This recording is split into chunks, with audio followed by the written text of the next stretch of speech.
আজ আমি আপনাদের সঙ্গে গিমে শাক, আলু, বেগুন, বড়ি আর মাছের মাথা দিয়ে একটা তেঁতো রান্না করব। সেই রেসিপিটাই আমি আপনাদের সঙ্গে শেয়ার করব। গিমে শাক সাধারণত খুবই তেঁতো হয়, কিন্তু খেতে ভালো করে রান্না করতে জানলে খুবই সুস্বাদু হয়। এখানে শাকটা দেখুন আমি তুলে আগা থেকে ডগা থেকে শাকের কেটে নিয়েছি। তারপরে আমি এটাকে খুব ভালো করে ধুয়ে নিয়েছি। তারপরে এখানে মাছের মাথাটা কড়াই গরম করে তেল দিয়ে মাছের মাথা দিয়ে দিচ্ছি। মাছের মাথাগুলোকে প্রথমে আমি ভেজে নেব ভালো করে।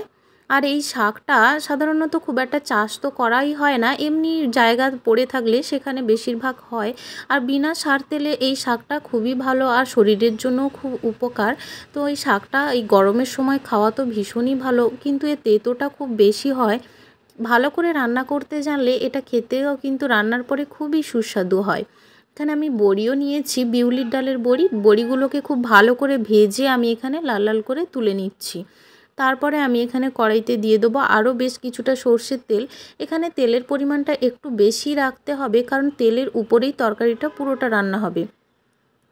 তারপরে আমি এখানে দিয়ে দিলাম দুটো শুকনো লঙ্কা মাঝখান থেকে ফোড়নে, আর দিয়ে দিলাম তেজপাতা।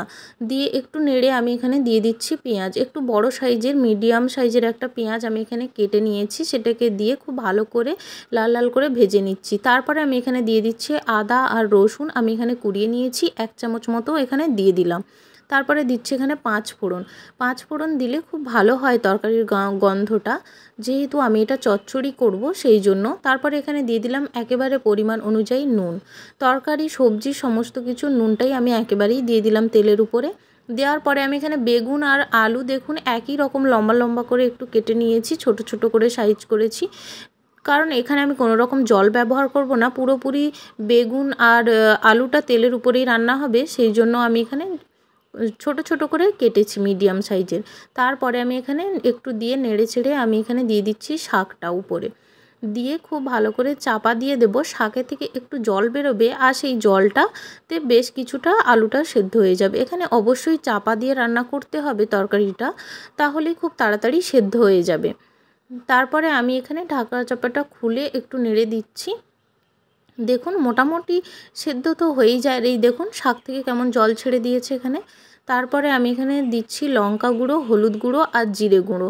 দিয়েছি 1 চামচ করে সমস্ত গুঁড়ো মশলাগুলো। দেওয়ার পরে আমি এখানে খুব ভালো করে নেড়ে চেড়ে মিশিয়ে নেব। মিশিয়ে নেওয়ার পরে আমি এখানে দিয়ে দেবো ভেজে রাখা মাছের মাথা। আর এটা কালবোশ মাছের মাথা ছিল। আমি এই মাছের মাথাটা খুব ভালো করে দুচালা করে নিয়েছি, যাতে ভাজাটা খুব ভালো হয়। তারপর বড়িগুলোকে গুঁড়ো করে নিয়েছি, কারণ এই চচ্চড়িটাতে গোটা যদি বড়ি দিই, আমি যেহেতু জল দেবো না, সেক্ষেত্রে বড়িটা খেতে খুব একটা ভালো লাগবে না, তাই আমি এখানে বড়িটা গুঁড়ো করে নিয়েছি। নিয়ে এখানে খুব ভালো করে মিশিয়ে নিচ্ছি। আর মাছের মাথাটাকেও ভেঙে দেব। ভেঙে মাছ সবজি সব একসঙ্গে রান্না করলে তবে স্বাদটা খুব ভালো হয়। আর মাছের মাথা গোটা থাকলে সবজিটা আলাদা আলাদা হয়ে যাবে। সেজন্য খুব ভালো করে ভেঙে আমি এখানে মাছের মাথাটাকে মিশিয়ে নিচ্ছি।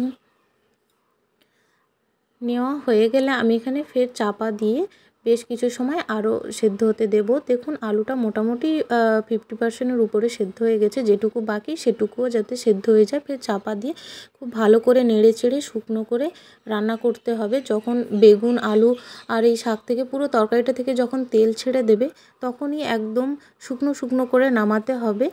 এখানে ফের চাপা দিয়ে দিলাম।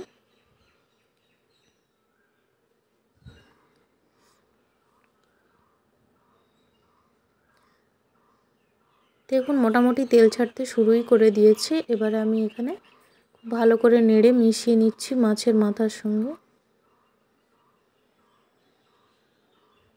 এবারে এটাকে হয়ে গেছে, পুরোপুরি শুকনো করে নামিয়ে নিয়েছি। তারপর আমি এটাকে পুরোপুরি একটা থালায় নামিয়ে নেব। দেখুন খুব সহজ রেসিপি, খুব কম সময়ের মধ্যেও হয়ে যায়, কিন্তু খেতে এত অসাধারণ হয়। তেতো রেসিপি খেতে খুবই ভালো লাগে। একবার হলে ওইভাবে ট্রাই করবেন, আর কেমন হয়েছে অবশ্যই কমেন্ট করে জানাতে ভুলবেন না। ভালো লাগলে লাইক কমেন্ট করবেন, আমার চ্যানেলটাকে সাবস্ক্রাইব করতে ভুলবেন না। Thank you.